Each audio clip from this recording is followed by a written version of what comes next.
Les Burundais en exil et ceux restés au pays à travers des informations bien fouillées concernant tous les domaines de la vie du pays. Le magazine Humura Burundi est diffusé sur le web via le site de la RPA www.rpa.bi. Humura Burundi.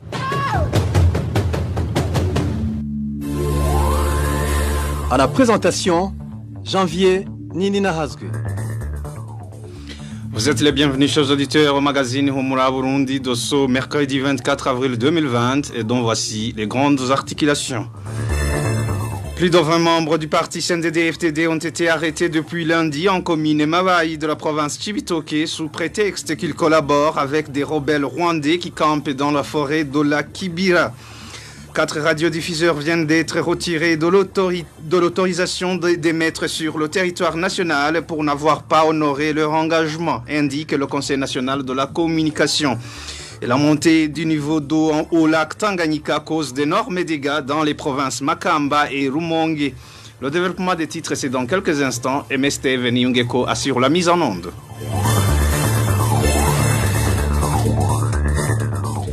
Encore une fois, bienvenue. Dans le monde, 20% des personnes atteintes de la Covid-19 sont mortes selon les statistiques de l'agence World Matters. Selon cette agence américaine, 3% des patients sont dans un état grave ou critique. Emile Nivasumba nous fait le point. La Covid-19 a déjà emporté plus de 179 000 personnes dans le monde, ce qui équivaut à 20% des personnes atteintes selon l'agence World Matters. L'agence américaine indique que plus de 705 000 personnes, c'est-à-dire 80% des personnes atteintes du nouveau coronavirus, sont guéries. World Matters indique également que jusqu'ici, 97% des patients sont dans un état moyen, les 3% restants sont dans un état grave ou critique dans la sous-région. Selon World Matters, la maladie à coronavirus a tué 25 personnes en République démocratique du Congo, 14 au Kenya, 10 en Tanzanie et 1 personne au Burundi. Merci à Emile Nivasumba. Arrestation en cascade des membres du parti CNDD-FDD en commune Mabayi de la province Chibitoke. Depuis lundi, plus de 20 personnes, dont les responsables à la base et des Imbonerakure, ont été arrêtées par la police. Officiellement, elles sont accusées de collaborer avec un groupe de rebelles rwandais installés dans la forêt de la Kibira, mais la population locale parle d'autres conflits d'intérêts cachés derrière ces arrestations. Éloge Divin Remesha nous en dit plus. Les chefs collinaires ont été les premiers à être arrêtés. Il s'agit de Wilson Bakara, chef de la colline Lutorero, Albert Nahabandi, chef de la colline Gafumbegeti, ainsi que Nestor Ngirimana, chef de la colline Gasebei. Également, des Imbonerakure ont été arrêtés. Parmi eux, le prénommé Patient, le surnommé Kiguru, habitant de la colline Kibande, Fidel Nyongabo de la colline Kabere, ainsi qu'une jeune fille vivant chez Ouimana Deo, qui est le petit frère du général Godefroy Bizimana, actuel chef de mission à la présidence du Burundi, et qui avait pris fuite bien avant les arrestations. L'autre Imbonerakure qui avait pris la fuite avant était Mazahari, surnommé Saoudi. Tout a commencé la nuit du 17 au 18 avril. Ce jour-là, des militaires ont opéré des attaques dans la forêt de la Kibira sur les positions des miliciens Interahamwe qui s'y trouvent. Ainsi, ces vagues d'arrestations ont eu lieu le lendemain. Tous ces individus arrêtés ont été accusés de collaborer avec les miliciens Interahamwe en leur avitant en vivres. Ces militaires indiquaient avoir trouvé des registres dans lesquels étaient enregistrés les noms et les tâches de ces individus arrêtés, précise notre source sur place. Des accusations non fondées car le ravitaillement aux miliciens Interahamwe installés dans la Kibira était bien connu des autorités. La population fait savoir que le transport des vivres destinés aux Interahamwe est assuré par des véhicules militaires et des véhicules de marque Fuso, tandis que les chefs de colline Imbonerakure déchargeaient ces vivres en public et les transportaient vers la Kibira. Par contre, ces gens seraient arrêtés pour avoir dévoilé des secrets sur le ravitaillement des miliciens Interahamwe par des autorités burundaises, révèle une source locale. Lundi dernier, une réunion à laquelle étaient conviées toutes les autorités administratives et sécuritaires au niveau de la province, ainsi que le chef du service national des renseignements au niveau national, a été tenue par le gouverneur. Après la réunion, 10 parmi ces personnes arrêtées ont été relâchées. D'autres sont encore emprisonnés, parmi lesquels le chef des collines Gafumbegeti et Rutorero. Contacté, le gouverneur de la province Cibitoke, Joseph Teriteka, et l'administrateur de la commune Mabayi, Pascal Bassaruguzouye, leur téléphone sonnait sans que personne ne décroche. Merci à Éloge Divin. Remesha fuite ce mardi de 4 membres du parti CNL de la zone Nyabitare en commune Gisuru de la province Ruigi, de peur d'être assassinés par des Imbonerakure. Cette fuite intervient après des attaques des Imbonerakure armés de gourdins et machettes lundi soir sur certains ménages des membres du parti CNL. Les détails avec Balthazar Mibour. Cette attaque des Imbonerakure a été opérée au domicile des membres du parti CNR de la Corine Nyamitaka et Kirika de la zone Nyabitare, commune Gisuru en province de Luigi. Selon des sources sur place, ces Imbonerakure dirigés par leur chef au niveau de la Corine Nyamitaka ont visité ménage par ménage des membres du parti CNR et lancé des pierres sur leur maison tout en l'entonnant des chansons d'intimidation. Des Imbonerakure dirigés par Eric Kwizera, chef des Imbonerakure sur la colline Nyabitaka, et Simeon du parti CNDD-FDD sont venus et ont commencé à nous lancer des pierres. Ils nous ont ensuite frappés avec des gourdins. Ils avaient également des couteaux et nous ont vraiment effrayés. Ils ont par la suite arraché un drapeau qui était sur la voiture de ceux qui étaient venus pour l'ouverture de notre permanence. Ils se sont également rendus au domicile d'Edouard Nzambimana, un membre du parti CNL, et ont lancé des pierres sur sa maison. Ils voulaient qu'il sorte pour qu'il l'exécute. Ainsi donc, 4 membres du parti CNR ont fui leur domicile de peur d'être lynchés par ces Imbonerakure. Il s'agit de nommer Nyawenda Kibuye, Nzambimana Edouari, ainsi que notre membre du parti CNR de la Corine Kireka, nommé Maria Gorette Nyarushatsi. Cette dernière était surtout sous menace d'Imbonerakure appelé Chiza, ajoute notre source. D'autres membres de ce parti, si les Corine Muninya et Mouvumu, de la même commune, se sont sauvés il y a des semaines suite aux actes d'intimidation des Imbonerakure. Ces dernières leur ordonnaient de quitter le parti CNR, à défaut de quoi ils allaient les tuer. À ce propos, la rédaction de la RPA a contacté Aloïs Ngenzebuhoro, administrateur de la commune Gisuru, mais après une brève présentation, il nous a accroché au nez. Retrouvez les différentes productions de la RPA sur Facebook, YouTube, Twitter et sur www.rpa.bi.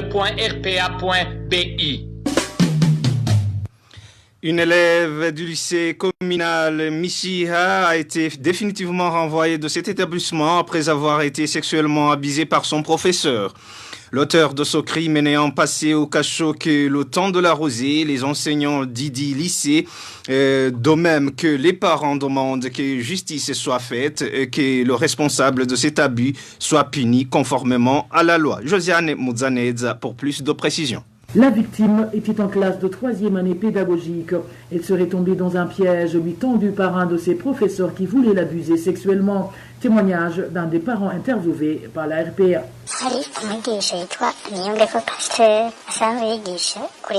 L'enseignant en question s'appelle Pasteur Nyungeko. Il a échangé des SMS avec l'élève pour la guider jusque chez lui. Une fois sur place, il a fermé la porte à clé et s'apprêtait à passer à l'action. Heureusement, un de ses collègues qui passait par là est venu frapper à sa porte. Ne s'attendant pas à cette visite, ce dernier a été pris de court et a essayé de faire passer la fille par-dessus le mur. C'est comme ça qu'elle a été démasquée. Après avoir été arrêté, le dit enseignant a été conduit au commissariat de police de Tchamoudzo où il séjournera une dizaine de jours seulement avant d'être relâché sur ordre de quelques ténors du parti présidentiel en cette province, poursuivent nos sources. Sa libération nous a beaucoup surpris. Le gouverneur de Tchamoudzo, Njidi Désiré, et le député Anglébert Ngedabanga ont mis la pression au procureur pour qu'il le relâche. Paradoxalement, la victime fut renvoyée de l'école alors qu'elle n'avait commis aucune faute ni aucun délit. Par après, la victime écopera d'un renvoi définitif comme sanction accusé de violation de domicile. Une sentence qui a choqué et le corps enseignant et les parents qui ne comprennent pas comment la justice libère un présumé violeur et s'en prend à la victime. Révoltés, les enseignants du lycée communal de Michia ainsi que les parents demandent à la direction provinciale de l'enseignement et au ministère de l'Éducation de suspendre ce professeur de ses fonctions et de le traduire en justice, surtout qu'il n'en est pas à son premier forfait. En effet, selon des sources sur place, cet enseignant serait l'auteur de 2 des 4 grossesses qu'enregistre cet établissement. La RPA a essayé de joindre le député Engelbert Ngendabanga, élu dans la circonscription de Changuzo, ainsi que Njidi Désiré, gouverneur de la province Changuzo, mais sans succès. Merci à Josiane Mouzaneza. Medar Kazungu, un citoyen de la colline Kagoma, zone Gweza, en commune Diansoro de la province Gitega, a été transféré la nuit de ce mardi au cachot du commissariat de la police en province Makamba. Ce jeune homme avait été arrêté jeudi de la semaine dernière et conduit au cachot du commissariat de la police en province Gitega, accusé d'avoir envoyé un message à Eric Niomongere, demi-frère de Kabulimbo, exécuté par des policiers à Rubanga. Sa famille craint pour sa sécurité, étant donné que beaucoup de ses proches continuent à être traqués. Les détails avec Emmanuel Niungeko.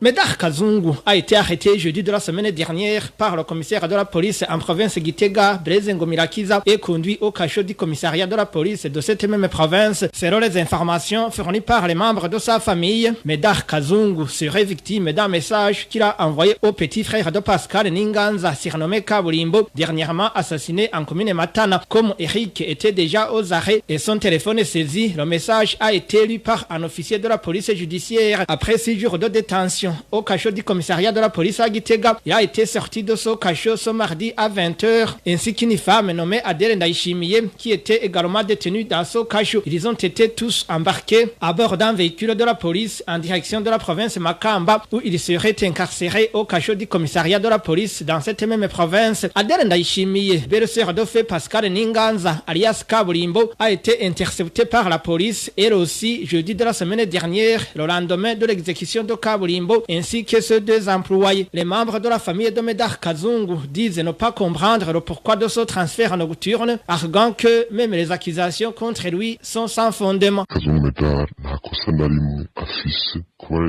Medar Kazungu n'a commis aucune infraction. Tout simplement, il a transporté des graines de maïs et du beurre lui envoyé par la sœur d'Eric, en même temps sœur de Kabulimbo. Cela ne constitue pas une infraction pour être détenu autant de jours. En plus, il a été transféré loin de sa famille qui lui rendait souvent visite et lui apportait à manger. Même s'il aurait commis une infraction grave, ce n'est pas une raison de le transférer la nuit. Cela est inquiétant. Je demande qu'il y ait des enquêtes pour prouver réellement qu'il n'a rien à voir avec le dossier Kabulimbo. Entre-temps, les arrestations continuent contre ceux qui auraient communiqué avec feu Pascal Ninganza dit Kabulimbo en commune Matana. Ici, on se tirait Pascal Ndikuriyo, enseignant à l'école fondamentale Nhega, arrêté par la police à son service lundi de cette semaine. Le même jour, la police a également arrêté une femme Dino Donadine Dukundane, elle aussi belle-sœur de feu Kabulimbo. Tous les 2 sont incarcérés au cachot de la brigade de Matana, rejoignant ainsi une autre femme surnommée Fifi, employée de l'agence de la banque Bankobu en commune Matana, qui a été arrêtée dimanche de la semaine dernière. Merci à Emmanuel Niungeko. 4 journalistes du groupe de presse Iwachu totalisent 184 jours d'incarcération à la prison centrale de Bubanza. Ils ont été arrêtés le 22 octobre 2019 au moment où ils s'étaient rendus en commune Musigati pour enquêter sur les combats qui opposaient les forces régulières et des groupes rebelles et des groupes armés.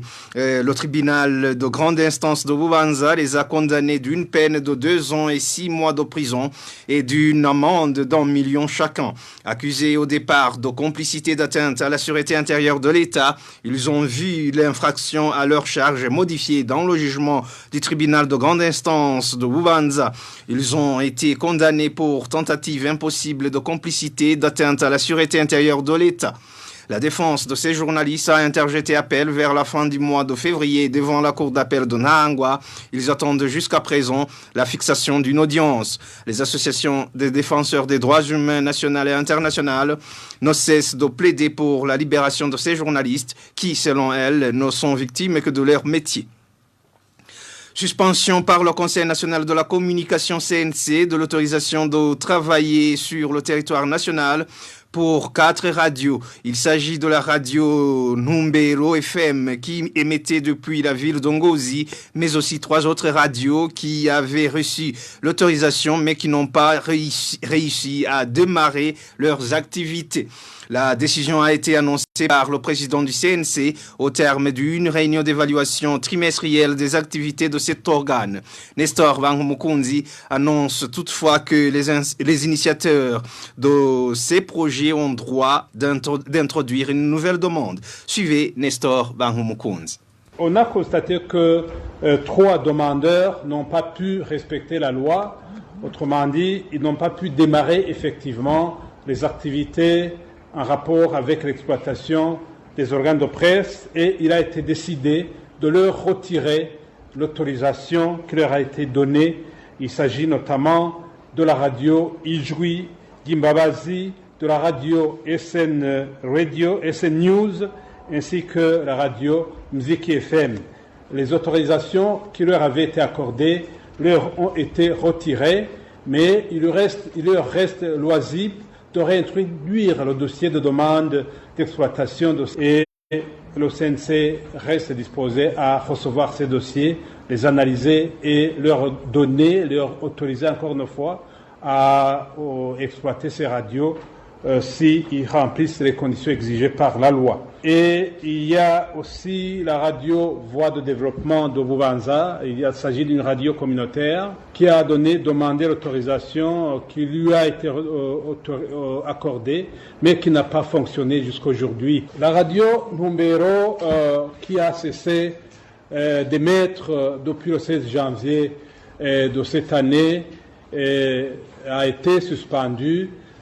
Ou plutôt, les membres du Conseil ont pris acte de la décision qui avait été prise par le bureau exécutif et du Conseil national de la communication, la décision selon laquelle les programmes de la radio Numbero FM ont été suspendus suite justement à la cessation d'émissions unilatérales parce que cette radio a cessé d'émettre sans en aviser le Conseil national de la communication. C'était Nestor Banhumukunzi, président du Conseil national de la communication CNC. Dans quelques instants, nous abordons la page environnement. Le gouvernement du Burundi est dans l'incapacité de procéder à la réhabilitation de la voirie nationale, aujourd'hui à l'état déplorable. Révélation du ministre des Finances qui répondait aux inquiétudes des députés ce mardi lors de la présentation du budget annuel pour l'exercice 2020-2021. Suivez le ministre Domitien Ndihokubwayo.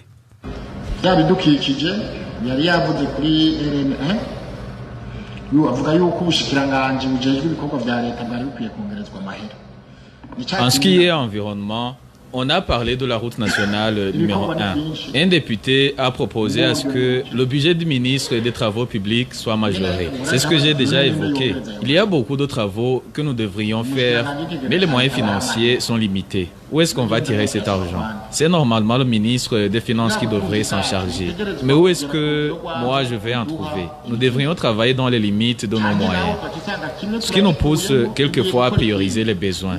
Mais s'agissant de la RN1, et peut-être la RN7, nous nous pressons à chercher des moyens pour réhabiliter ces routes et éviter que la ville de Bujumbura devienne comme une île.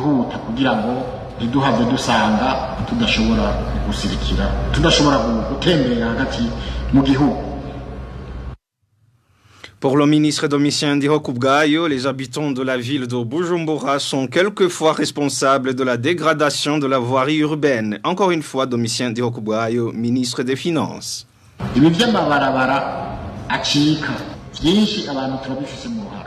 Pour les routes qui se coupent en cascade, je crois qu'il y a une part de responsabilité de la population. Prenons par exemple le ruisseau Nyawagere à Kamenge. On a procédé à la construction d'une rigole permettant la canalisation de ces eaux. Mais si l'on regarde de l'amont en aval, la rigole est pleine de déchets ménagers. Et quand il pleut, ces déchets se mélangent au sable et vont boucher les ponts au-dessus de ce ruisseau. Les eaux stagnent et fragilisent ces infrastructures. La situation est la même sur la rivière Nahangwa. Les déchets font des dégâts au niveau de la brasserie. Sur la rivière Moura, c'est la même chose. La Kizingwe, même chose. On a besoin d'éduquer la population.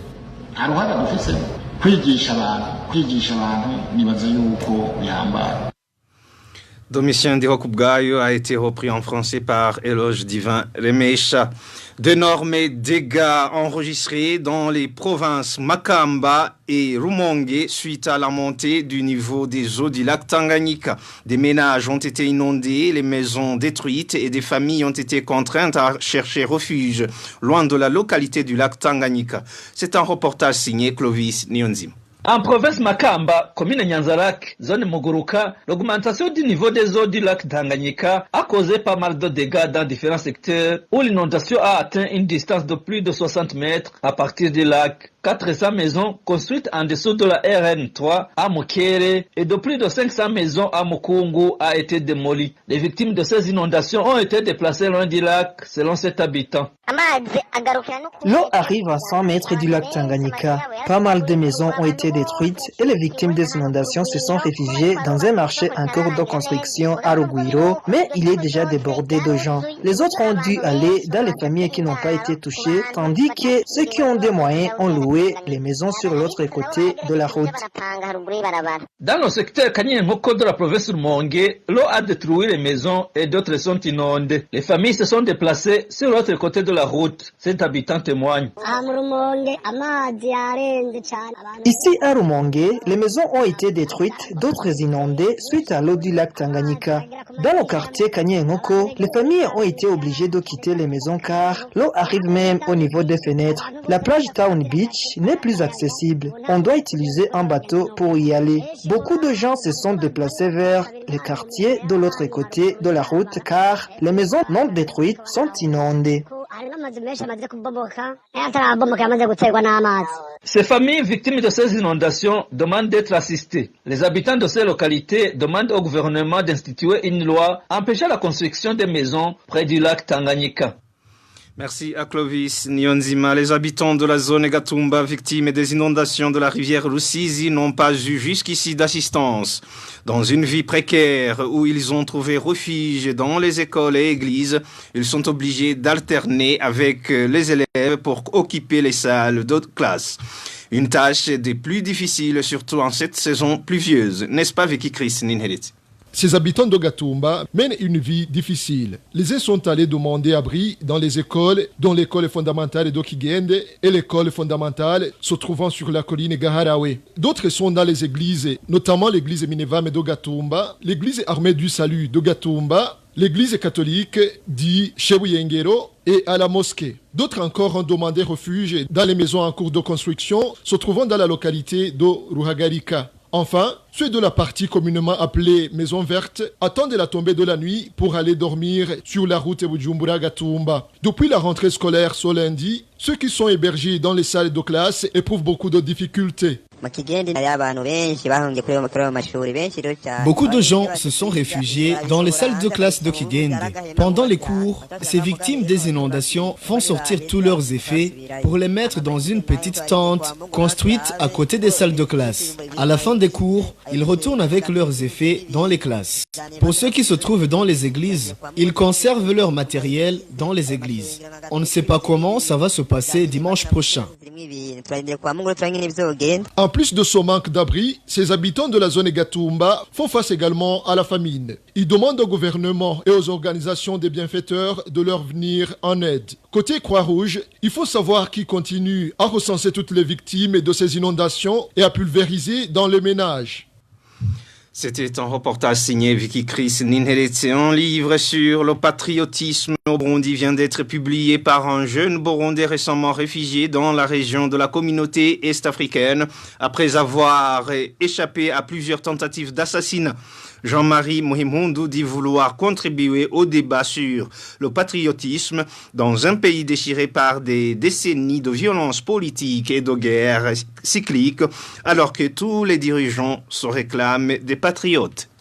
En écrivant son livre, je voudrais que tenant compte des idées diverses des Burundais, nous nous faisons comprendre en ce qui concerne l'amour de notre pays et ce qui devrait caractériser un citoyen burundais envers son pays natal.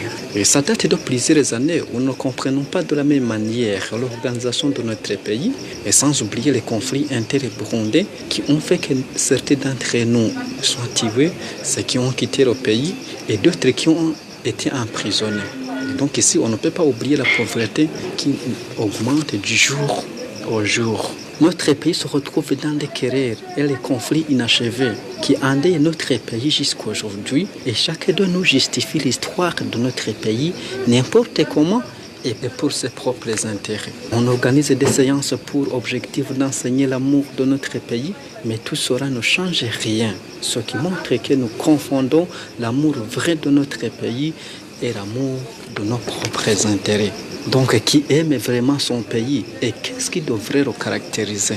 Un Burundais qui aime réellement son pays, c'est celui qui comprend en premier lieu que notre pays est le don qui nous berce nous tous, qu'il n'y a personne pour être tué et d'autres pour être protégés. Il comprend aussi qu'il n'y a aucune chose qui peut ôter l'honneur à n'importe quel Burundais, quelle que soit sa forme et sa nature. De même, cette personne est caractérisée par un cœur qui aime les autres tout en se donnant pour eux afin qu'ils se développent. Et essaie de ne pas les mépriser, que ce soit en acte ou en parole. La personne en soi cherche la justice pour tous et a pour mission de dialoguer en cas de conflit. Elle lutte pour l'avenir de son pays et est contre la corruption et toute autre bêtise qui met à genoux l'honneur de toute personne en le privant de son total droit.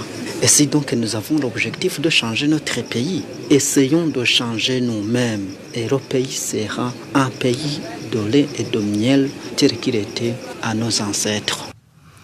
C'était l'écrivain Jean-Marie Muhimundu. Le livre est publié en langue nationale, le Kirundi, et l'auteur était étudiant à l'université du Burundi jusqu'à l'an passé 2019 quand il a décidé de quitter le pays après avoir échappé aux tentatives d'assassinat.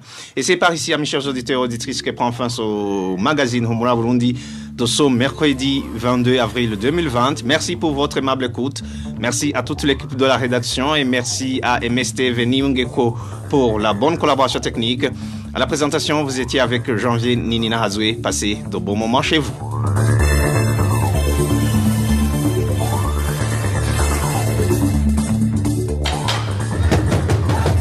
C'était le magazine Humura Burundi. Un magazine comprend pour relier les Burundais en exil et ceux toujours au pays à travers une information de qualité.